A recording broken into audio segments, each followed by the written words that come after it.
You wanna have some cool Blurmocurves transitions for your next TikTok edit? Yes? No worries. I think it's your lucky day, cause me, aka Benno, will teach you how to make an X and Y Blurmocurves transitions for your edits. I think I would just put some examples, hopefully, in here so you can see something. Anyway, I finally stopped the yapping. Let's get into this tutorial.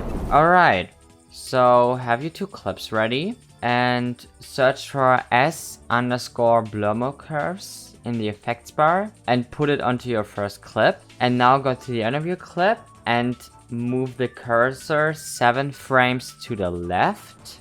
And now we will change something here. Keyframe Shift X and just leave it 0. By the way, put reflect on. Go to the end of your first clip and change the value to 930. Press U on your keyboard, mark both of the keyframes and easy ease. And go to the graph editor and copy my graph. Search for s_Blurmocurves again and put it onto your second clip. Put reflect on wrap X and wrap Y on. Keyframe Shift X and change the value to -780. Move the cursor 13 frames to the right and change it to 0. Mark both of the keyframes, easy ease, and go to the graph editor and copy my graph.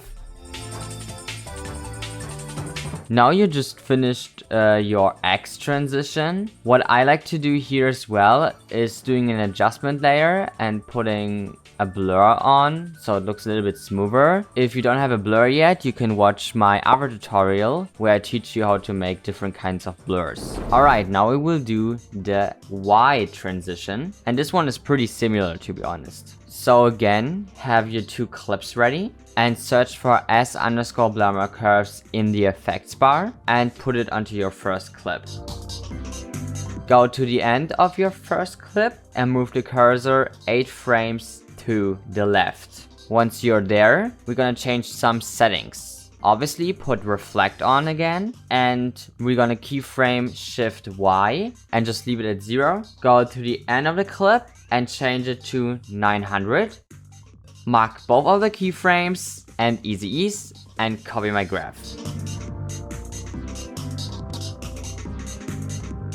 Now go to the second clip, search for s_Blurmocurves again and put it onto your clip. Put reflect on again, keyframe Shift Y and change it to -950. Move the cursor 11 frames to the right and change it to 0. Mark both of the keyframes, press F9 and go to the graph editor and copy my graph. Alright, you just finished your Y transition. You can also add the blur here to make it look smoother. And I hope this really helped you. This one is a pretty easy transition that you can do a lot of times. It looks pretty sick and it's super easy. So I hope this really helps you and we will see us. Bye bye.